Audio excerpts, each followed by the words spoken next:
प्रभु के नाम की स्तुति हो। आपका स्वागत है इस पाप से मोक्ष के सीरीज के इस अनंत काल जीवन के इस वीडियो सीरीज में।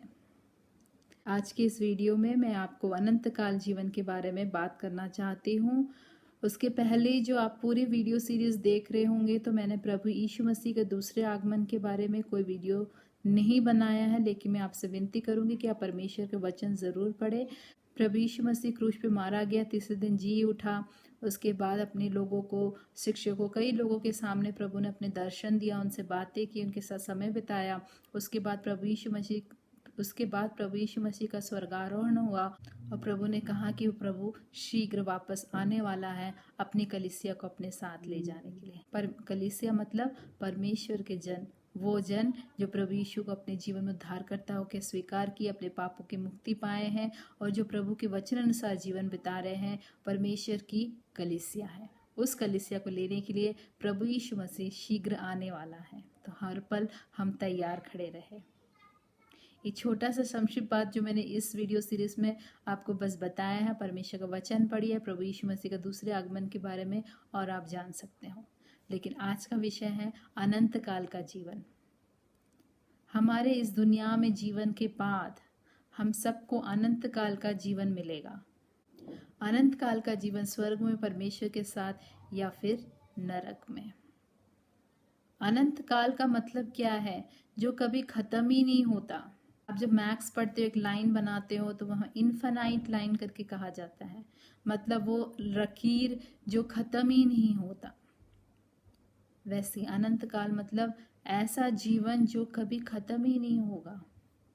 इस दुनिया में हम जब जीते, हमारे जीने का एक समय रखा गया हर किसी का, लेकिन हम में से कोई अनंत काल नहीं जीता यहाँ पे।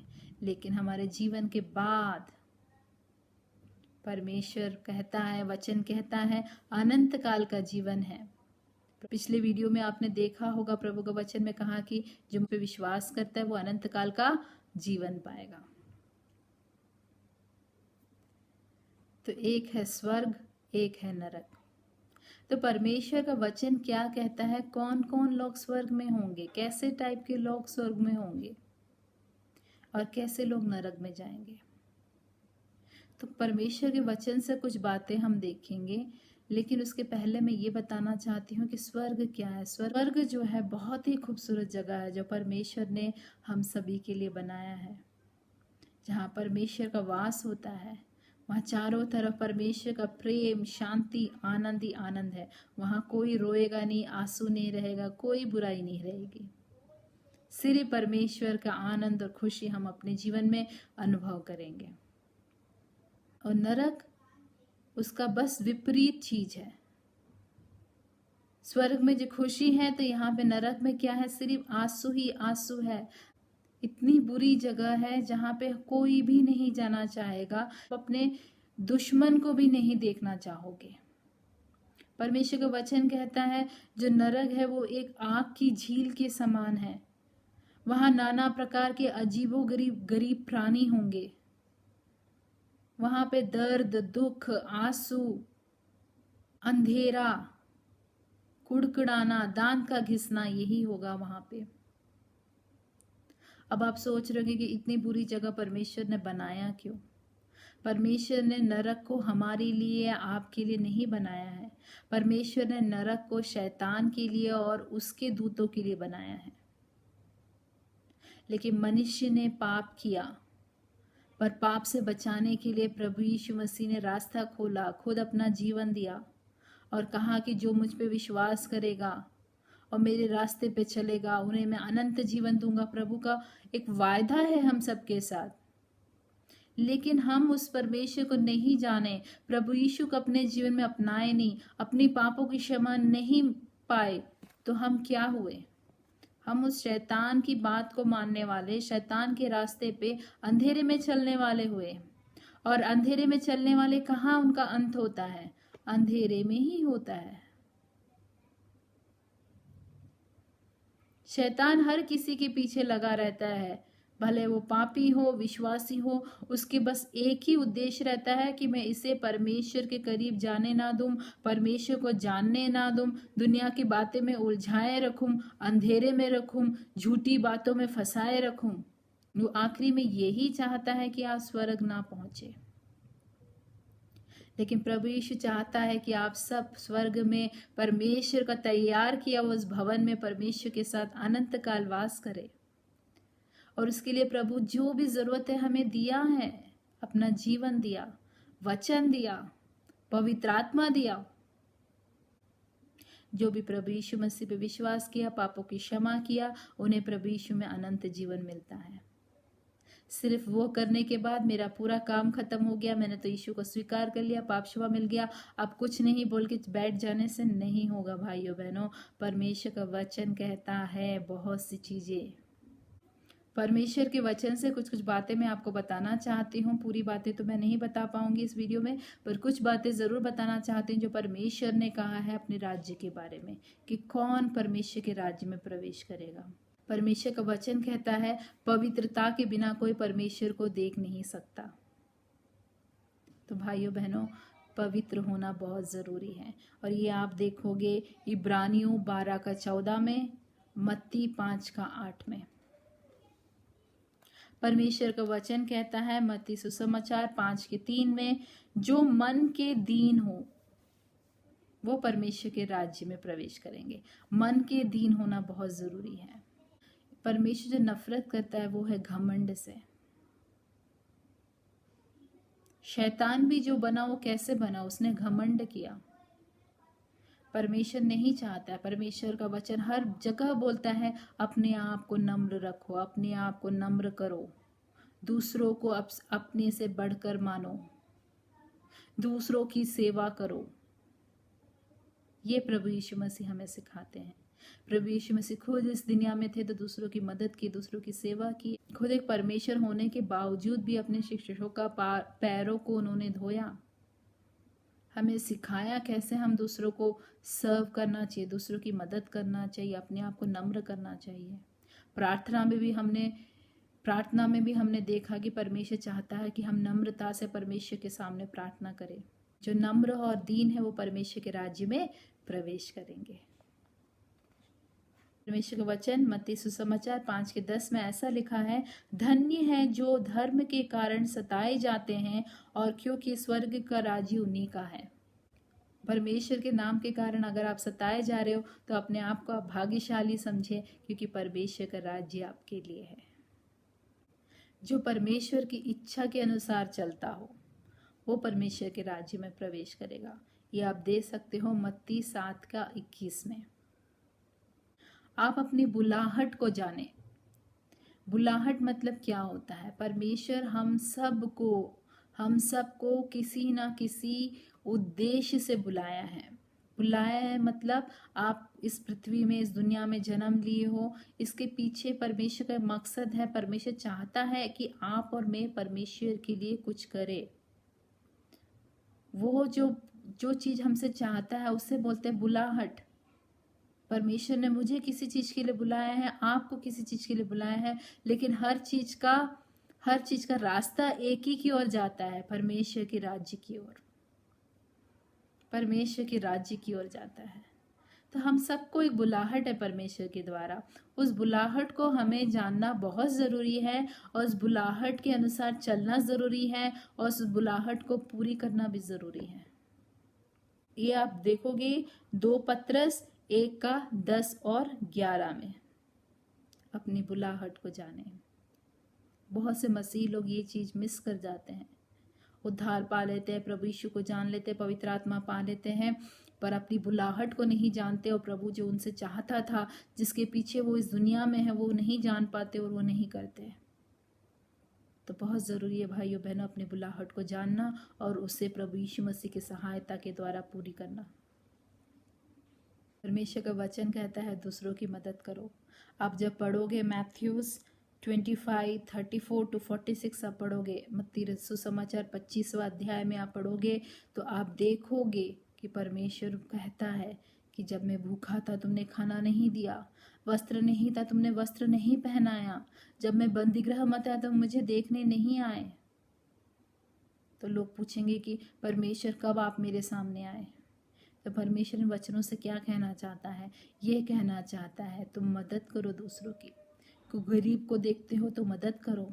कोई वस्त्र नहीं वाले किसी को देखते हो तो उसे वस्त्र पहनाओ। प्रभु यीशु कहते हैं कोई बंदी गृह में है तो उन्हें विजिट करो, उनको जाके मिलो। बंदी गृह मतलब जेल ही जरूरी नहीं है। कई लोग होते हैं जो शैतान के द्वारा एकदम बंधे हुए हैं, डिप्रेशन में है, बंधुआई में है, तकलीफ में है, अकेलेपन में है। आप उनसे जाइए, मिलिए, बातें कीजिए, उनके लिए प्रार्थना कीजिए, परमेश्वर का वचन बांटिए। इन सब से परमेश्वर एक ही चाहता है, आप दूसरों की सेवा करें, दूसरों की मदद करें। आप किसी की भी सेवा या मदद कर रहे हो, प्रभु यीशु मसीह की सेवा मदद करने के समान है। परमेश्वर के वचन में कई जगह हम देखते हैं परमेश्वर बोलता है जो भी आप करते हो इस तरीके से करो कि आप परमेश्वर के लिए कर रहे हो। क्या हम दूसरों की सेवा कर रहे हैं, क्या दूसरों की मदद कर रहे हैं? नहीं तो परमेश्वर का एक दिन आएगा जब परमेश्वर हमसे पूछेगा, जब मैं भूखा था तुमने मुझे खाना दिया नहीं दिया।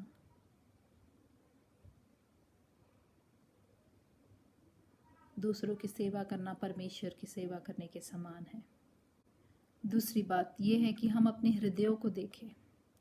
आप पढ़ोगे मत्ती सुसमाचार 25:4 में आप देखोगे समझदार कुंवारियों के बारे में। वहाँ पे ऐसा लिखा है, परंतु समझदारों ने अपनी मशालों के साथ अपनी कुप्पियों में तेल भी भर दिया। आप देखिए आपके मशाल जल रहा है कि नहीं, आपके कुप्पियों में तेल है कि नहीं। देखिए मतलब क्या, आपको अपना हृदय देखना है। क्या आपका रिश्ता परमेश्वर के साथ आज सही है? क्या आप पवित्रता में जीवन बिता रहे हो? क्या आपके हृदय में परमेश्वर का प्रेम भरा हुआ है? क्या आपके जीवन में कुछ पाप तो नहीं आ गया है? कहीं आप परमेश्वर से दूर तो नहीं हो गए हो? आपका हृदय रूपी, आपका शरीर रूपी कुप्पी का जो तेल है वो कम तो नहीं हो गया है? ये आपको और मेरे को परखना है दिन प्रतिदिन। अपने मशाल को जलता रहना देना है। तुम्हारे हृदय में परमेश्वर का वचन भरा हुआ होना चाहिए। परमेश्वर का वचन कहता है कि आपको दिया हुआ योग्यता या आपको दिया हुआ कोई भी टैलेंट्स हो या कोई भी प्रतिभा हो जो परमेश्वर के द्वारा आपको दिया गया है, उसे आप परमेश्वर की महिमा के लिए उपयोग करें। हर किसी को परमेश्वर कुछ ना कुछ प्रतिभा दिया है, उसको आप जाने। वो प्रतिभा सिर्फ आपके पास सीमित रखने के लिए परमेश्वर नहीं दिया है। कुछ भी हो सकता है। आप अच्छा गीत गाने वाले हो सकते हैं तो गाइए परमेश्वर के लिए गीत। आप अच्छा गीत लिखने वाले हो सकते हैं, परमेश्वर के महिमा के गीतों को लिखिए।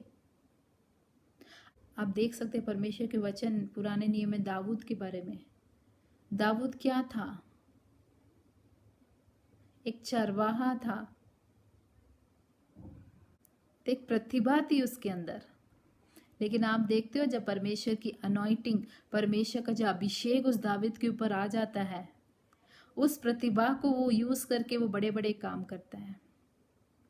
गोलियात जैसे जो इंसान है जिससे पूरा देश, पूरे लोग, राजा, सैनिक सब डर रहे थे, बिना डरे हुए उसने उसी चीज का उपयोग करके परमेश्वर के नाम से उस गोलियात से युद्ध किया, उसे हराया। तो मेरे भाइयों बहनों, आपको और मुझे प्रतिभा परमेश्वर ने दिया है और परमेश्वर की एक अभिषेक हम में है, तो उस प्रतिभा को हम परमेश्वर के लिए ज़रूर उपयोग कर सकते हैं और उपयोग करना ज़रूरी है। परमेश्वर का वचन कहता है अगर आप उपयोग करोगे तो परमेश्वर आपको उसका प्रतिफल देगा। आप उपयोग नहीं करोगे, जो दिया गया था वो भी छीन लिया जाएगा। आज परखे परमेश्वर ने आपके जीवन में क्या प्रतिभा दी है। हो सकता है आपको छोटी सी प्रतिभा लग रही होगी, जो भी हो, छोटी हो या बड़ी हो, परमेश्वर ने जो भी प्रतिभा दी है वो परमेश्वर की महिमा के लिए उपयोग करें। परमेश्वर का वचन कहता है जो वृक्ष अच्छा फल नहीं देता उसे काटकर आग में डाल दिया जाएगा। परमेश्वर हम सब से चाहता है कि हम परमेश्वर के लिए अच्छे फल लाने वाले बने। हम अपने जीवन को परखें कि हम क्या परमेश्वर के लिए अच्छे फल ला रहे हैं, हम में कोई फल है कि नहीं है। आसान तरीका प्रभु ने कहा है, अच्छा फल लाना है तो तुम मुझ में बने रहो, मैं तुम में बना रहूंगा तो तुम फलवंत होंगे। परमेश्वर का वचन कहता है परमेश्वर में बने रहो। परमेश्वर आप में बने रहेगा तो आप क्या होंगे? फलवंत होंगे। आप परमेश्वर के वचन यूहन्ना 15 का 1 से 7 पढ़ोगे तो इसके बारे में जानोगे। परमेश्वर हम सब से चाहता है कि हम परमेश्वर के लिए अच्छे फल लाएं। और बहुत ही साधारण एग्जाम्पल जो प्रभु यीशु मसीह ने हम सबको दिया है वो है बालकों के समान बनो। मत्ती 18 का 3 आप पढ़ोगे तो इसमें ऐसा लिखा है, और कहा मैं तुमसे सच कहता हूँ कि जब तक तुम ना फिरो और बालकों के समान ना बनो तुम स्वर्ग के राज्य में प्रवेश करने नहीं पाओगे। परमेश्वर चाहता क्या है कि हम बालकों के समान बने। बालकों के समान बनना मतलब बेवकूफ होके बचकानी हरकत करना नहीं है। यहाँ पे बालकों के समान बनना मतलब आप एक छोटे से बच्चे को ले लीजिए, उसका उदाहरण देखिए, आप समझ जाओगे कि परमेश्वर आपसे क्या चाहता है। परमेश्वर बोलता है बालकों के समान बनोगे तो वो स्वर्ग के राज्य में प्रवेश करेगा। तो बालकों को लिए, छोटे बच्चों को ले लीजिए, कैसे होते वो? उनका मन कितना साफ होता है, मन बहुत शुद्ध होता है, कितने नम्र होते हैं। आप उन्हें किसी भी चीज के लिए डांट लो, थोड़ा सा रोएंगे, वापस फिर आपके पास आएंगे, ऐसा जैसे कि कुछ हुआ ही नहीं। उनके मन में कितना प्रेम भरा रहता है अपने माता पिता के लिए।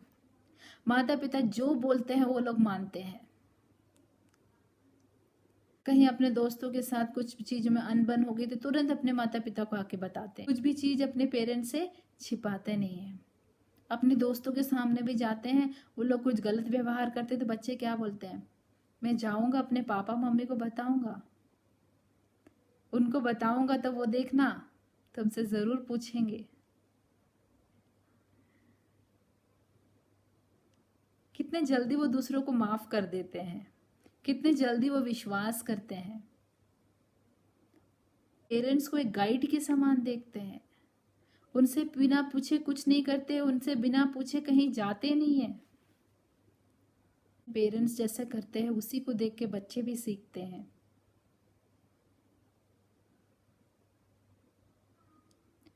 हमेशा वो खुश रहते हैं, निश्चिंत रहते हैं, है ना? पापा मम्मी सब चीज देखने के लिए, हमें क्या है टेंशन। तो यही चीज को आप अपने जीवन में परमेश्वर के साथ कंपेयर करके देखिए।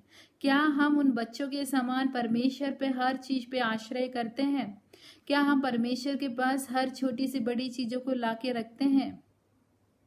क्या हम उनकी हर आज्ञाओं का पालन करते हैं? किसी चीज से सुधारने के लिए परमेश्वर डांटता है तो क्या हम वापस परमेश्वर के पास उसी प्रेम से आते हैं? क्या हम प्रभु यीशु मसीह का फॉलो करते हैं? जैसे बच्चे पेरेंट्स को हर चीज को देखते हैं उसी के अनुसार करने की कोशिश करते हैं। क्या हम कोशिश करते हैं कि हम प्रभु यीशु मसीह के समान बने? क्या हम प्रभु यीशु मसीह को छोड़ के कहीं दूर चलते हैं अपनी इच्छा अनुसार? अगर चलते हैं तो हम भटक जाएंगे, हम घूम जाएंगे, हम गिर जाएंगे। हर चीज अपने माता पिता से पूछ के करो, क्योंकि उनको उससे बच्चों को, माता पिता को बच्चों से ज्यादा मालूम है। हर चीज परमेश्वर से पूछ के करो तो आप नहीं गिरोगे, क्योंकि परमेश्वर को मालूम है आपके लिए, मेरे लिए क्या उत्तम है। बहुत साधारण प्रभु यीशु मसीह का प्रेम आप देखिए, इतना साधारण एग्जाम्पल हमें दिया है समझाने के लिए, फिर भी हम में से कई लोग समझ नहीं पाते करना क्या है। कब हम परमेश्वर के राज्य में प्रवेश करेंगे? अगर हम बच्चे के समान, बालक के समान बने, परमेश्वर पर निर्भर रहे, प्रेम से भरे रहे, पवित्र रहे। जो भी हमने अभी देखा परमेश्वर के राज्य में जाने के लिए जो खूबी है, वो सब एक बच्चे में, आप बच्चों का स्वभाव में देखोगे तो पाओगे।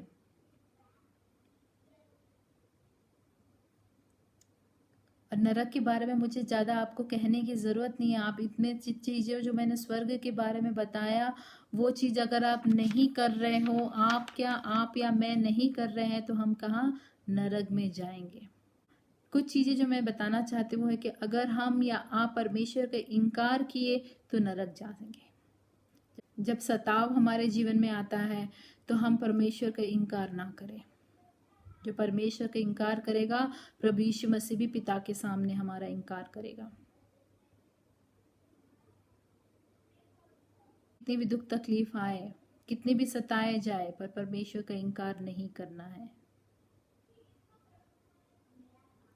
फिर से प्रभु को जानने के बाद फिर से आप अगर पुराना जीवन में चले गए, फिर से पाप के रास्ते में चले गए और परमेश्वर को ठुकरा दिए, तो कहाँ जा सकते हैं हम और आप? नरक जा सकते हैं। दूसरों को माफ़ नहीं किए तो नरक जा सकते हैं। दूसरों को माफ़ करना बहुत ज़रूरी है। प्रभु यीशु प्रार्थना में भी सिखाता है कि दूसरों को माफ़ करो। दूसरों को माफ़ करने से आपकी हीलिंग होती है, आपको छुटकारा मिलता है, आपको शांति मिलती है। इसलिए हमेशा दूसरों को माफ़ कीजिए, कुछ भी बैर अपने मन में नहीं रखिए, सबको प्रेम कीजिए। नहीं होता, प्रभु से बोलिए, प्रभु आपकी मदद करे कि आप परमेश्वर की आज्ञा पालन करने की जो गुण आप में होना चाहिए प्रभु से मांगे। प्रभु के दूसरे आगमन में जब कलीसिया उठा लिया जाएगा और उस आगमन में अगर कोई उठाया नहीं गया तो उसे बहुत बड़ा क्लेश समय से जाना पड़ेगा। उस क्लेश समय में जो शैतान का राज्य होगा, एंटी क्राइस्ट का राज्य होगा, उस समय वो लोगों को फोर्स करेगा, मजबूर करेगा कि वो उस शैतान की दंडवत करे, उसका प्रार्थना करे और उसकी छाप अपने माथे या हाथ में ले। और जो लोग नहीं लेंगे उन्हें सताया जाएगा ताकि वो उस छाप को ले। परमेश्वर का वचन कहता है अगर कोई भी उस छाप को लिया या फिर उस एंटी क्राइस्ट, उस शैतान की आराधना या पूजा या दंडवत किया, तो वो लोग भी नरक में जाएंगे। तो ये तो बात की बात है, अगर प्रभु यीशु मसीह के आगमन में उठाए नहीं गए तब की बात है। हम सब की कोशिश रहे कि हम प्रभु यीशु मसीह के दूसरे आगमन में उठा लिया जा सके। उसके लिए क्या क्या चाहिए मैंने वचन से आपको बताया, और भी वचन पढ़िए ताकि आप जान सके। अपने आप को पवित्र रखना बहुत ज़रूरी है। अगर आपको लगता है आप गलत रास्ते में आ गए हो, भटक गए हो, पीछे हट गए हो, तो परमेश्वर की कृपा का समय अभी भी है। वापस आइए, परमेश्वर के पास वापस आइए, प्रार्थना कीजिए, प्रभु से बोलिए आप भटक गए थे, आपसे गलती हो गई, आपने पाप किया, प्रभु मुझे माफ़ कर, प्रभु मुझे क्षमा कर, आपके रास्ते में चलना चाहता हूँ, मेरी मदद कर। आज वापस आने का समय है आपके पास। इस कृपा के समय में प्रभु यीशु मसीह के ग्रेस पीरियड में अगर आप वापस आए तो आए। दूसरे आगमन की प्रभु यीशु मसीह का दूसरा आगमन होने के बाद अगर हम और आप उठाए नहीं गए तो जो प्रतिकूल अवस्था में, जो क्लेश की अवस्था में जाना पड़ेगा, तब परमेश्वर का ग्रेस नहीं है। इस समय जब ग्रेस होने के बाद आपको इतनी मुश्किल हो रही है परमेश्वर को जानने में, पहचानने में, सही रास्ता जीवन बिताने में, जब परमेश्वर का ग्रेस पीरियड चला जाएगा तो आपको क्या लगता है उस एंटी क्राइस्ट का राज्य होगा, तो आपको क्या लगता है वो क्लेश से जाने का और सहने का हिम्मत आप में होगा?